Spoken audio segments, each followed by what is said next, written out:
ngir seetal seeni loxo jëfandiku leen gel main Valda Afrique moo leen di may Sud Nutrition.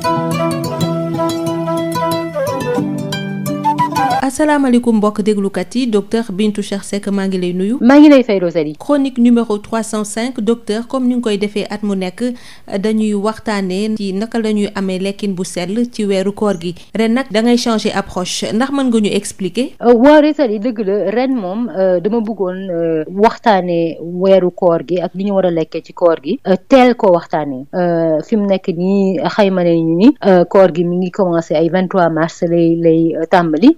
maanaam ci ay fan yi rek nii di ñëw lay tàmbali pour que rek ñi ñuy déglu ñu commencé déjà préparer wu psychologiquement xam daal déjà nan la ñu war a waajalee koor googu ci wàllu lekkin beneen bi mooy dama bëggoon au lieu di ko waxtaanee mu nekk benn lëmm rek bari information ma xaaj ko information yi ma bëgg joxe maanaam daal sama faram-fàcce ak sama explication yi gën a leer donc tey jii li ñu nar a waxtaanee mooy rek xëdd bi kese. laata ñoo xuus ci waxtaan wi docteur est-ce que mën nga ñu xamal koor lu muy def ci sunu yaram. waaw weer bi lëmm gis nañu ni am na daal yu bari lu baax lu muy def ci suñu wérgu yaram ndaxte déjà gis nañu ni saleté yi nekk ci boutique bu mag ba ci yaram bi koor googu da koy dindi maanaam ñu koy wax ci nasaraan détoxifiant gis nañu ni ñi nga xamante ne ñu am graisse ci seen biir wala ñu am graisse rek bu ëpp ci seen yaram graisse boobu day wàññeeku ñi nga xamante ne seen cholestérol day yéeg ci deret bi boobu tam koor gi mën na ko wàññi ñi nga xam ne seen suukar day faral di yéeg ci deret bi koor gi mën na ko wàññi ñi nga xam ne seen tension aussi day faral di yéeg loolu tam koor gi mën na ko wàññi wala loolu yëpp ci kaw nit ki xam muy lekkee ci weeru koor. waaw kon nag ñu wax ci lekkin bu sell boobu waaye nag est-ce que dafa obligatoire ñu ndekki balaa fajar maanaam ñu xëdd. waaw xëdd boobu dafa lu am solo am solo la ndaxte la ñuy lekk ci xëdd ba loolu mooy jox kàttan suñu yaram bi moo koy jox aussi ay ferñeent et puis dañuy naan aussi di naan ndox ngir rek wàññi ñàkk ndox mi nga yaram bi dina ko yëg ndaxte quand même suñu koor ñun jullit yi musulman yi dinañu toog ay lu mat fukki waxtoog ñeent wala lu ko ëpp te dañu naan ndox du jaar gémmiñ donc mu ndox moomu ñuy naan ci xëdd ba dafa am solo torop ci suñu wérgu yaram. kon nag docteur ban xeetu xëdd moo gën a baax ngir préparer suñu koor. xëdd bi gën a baax mooy xëdd bi nga xamante ne dina indil yaram ay ferñeent dina ko indil kàttan waaye du xëdd bu am suukar bu bari maanaam suukar bi ñuy dolli ci ñam yi ñu koy wax sucre ajouté du xëdd boo xamante ne dafa niin loolu baaxul te kii xëdd aussi dafa war a lekk li yem rek nga xamante ne tolloo nag xiifaayam bañ a ëppal. alors ci xëdd boobu am na mën def ñaar déjà bon ku la ne mën nga naan sa café Estaye wala sa café Touba loolu du obligation wala rek naan ndox rek ñi nga xamante ne mburu moo leen gën a jël mburu moom nag mën nañ ci def tuuti fromage wala nen wala jën wala yàpp wala ginaar jël sax desitu reer bi rek def ci baax na mën nañu boole ci xëdd boobu xeetu meew mais du loo xamante ne lu obligation la mais li par contre li nga xamante ne am na solo torop mooy def ci fruit par exemple ku jël sa tàndarma boole ci wala beneen fruit mu nekk pomme orange wala beneen fruit baax na pour mburu mi nit ki mën na taamu li ñi suñu fondé ak suñu laax yi suum bi mu xam sax maanaam lépp xeetu pepp baax na comme mburu rek lay doon boole ci lu mel ni meew wala tuuti sow ak fruit boobu xëdd tam baax na te li ñuy mujjee nag mooy fexe ba ci xëdd boobu naan fa benn wala ñaari kaasu ndox. kon nag docteur lan ngay wax ñi nga xam ne bu ñu dee xëdd dañuy faral di jël lekk yi nga xam ne dafa riche bari suukar te niin te it di taamu di lekk bu bari ngir bañ a xiif ci journée bi. xam nga loolu xel nangu ko ndaxte xalaat ni nit ki mën na lekk ba nga xam ne du xiif loolu baaxul et puis sax dañu war a xiif beneen bi mooy ki nga xamante ne xëddam bari na suukar bari na graisse kooku mooy gën a sonn encore ñi nga xamante ne seen xëdd selloon na ndaxte yaram bi li ngay lekk lu mu gën di riche rek mu gën di dépenser énergie pour mën ko reer loolu nga lekk loolu nag mooy indi ñi nga xamante ne bu booru 11h midi jotee rek ñoom ñu sonn complètement tëdd sax dina far ndaxte digestion boobu ñam yooyu war a rees ci seen yaram te nañu lekkaat dara bu guddi loolu moo leen di sonal donc nañ fexe daal ba ci xëdd yi ñu bàyyi ay croissant ak pain au chocolat ñu koy wax viennoiserie ay beignet ay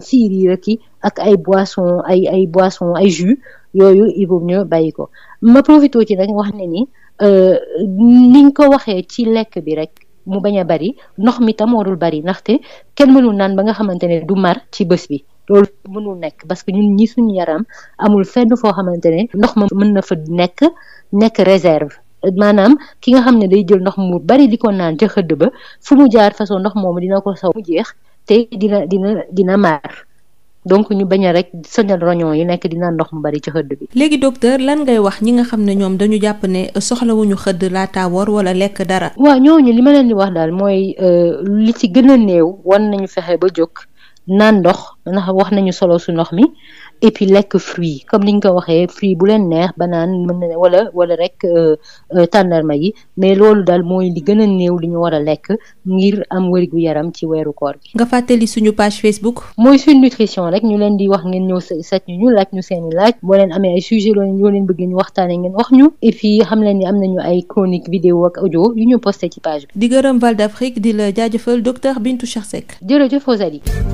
ngir seetal seeni loxo jëfandiku leen gel main Valda Val d'Afrique moo leen doon may Sud Nutrition.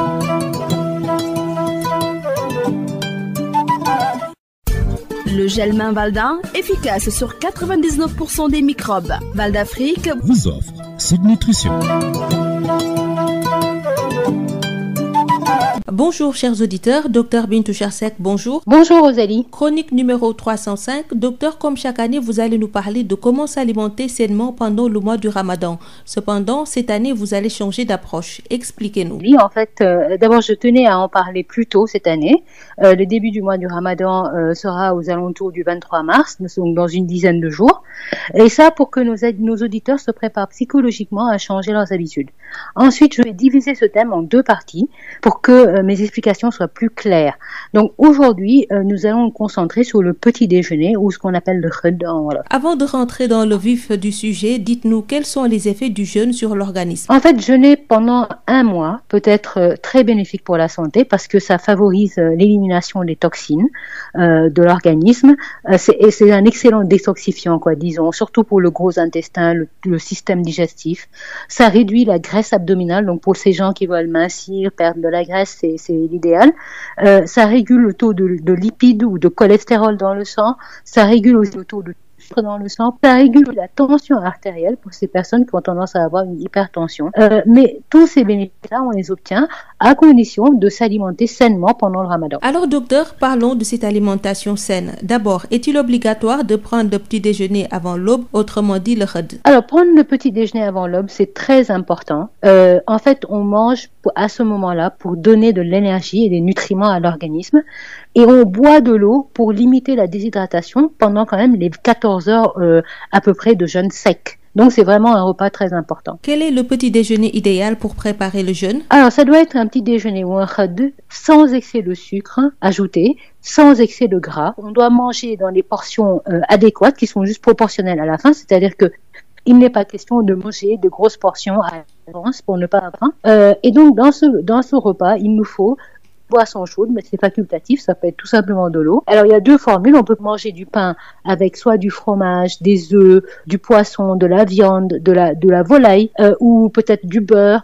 mais le reste du dîner par exemple c'est très bien. On peut y ajouter un laitage comme du lait ou un yaourt, ça aussi c'est facultatif, mais par contre on doit y ajouter un fruit, c'est très important pour les vitamines, le sucre naturel, etc. La deuxième formule c'est une céréale, donc ça peut être le fond de lait local, le lard, le sombi, le mohamsa, quelle que soit la céréale, et là on peut y ajouter un laitage et ensuite prendre un fruit. Donc c'est ou l'un ou l'autre, et ensuite on boit 1 à 2 verres d'eau. Mais docteur, que dites-vous à ces personnes qui mangent un khud riche en sucre et en gras et de grosses portions pour ne pas avoir faim pendant la journée? Comme je le disais, c'est une erreur parce que plus le khud est copieux, plus on sera fatigué pendant la journée. Ce qu'il faut comprendre, c'est que l'organisme devra dépenser beaucoup d'énergie pour digérer ce repas très riche, ce qui entraîne de la fatigue, de la somnolence, etc., des aigreurs, des troubles digestifs chez certaines personnes. Et donc, on veut éviter tout ce qui est viennoiserie, les beignets, les fritures, les boissons sucrées, etc., pour ce repas.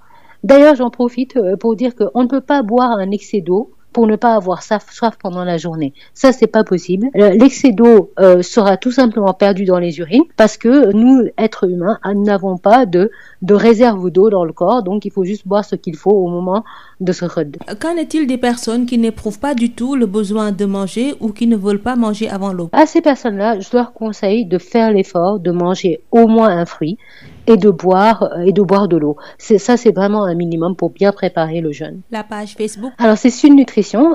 Nous vous invitons à venir plus nombreux nous poser vos questions, nous suggérer des thèmes. Et sachez qu'il y a des chroniques vidéo et audio qui sont postées sur la page. Merci à Val d'Afrique et à vous, Dr Bintou Chersek. Merci Rosalie.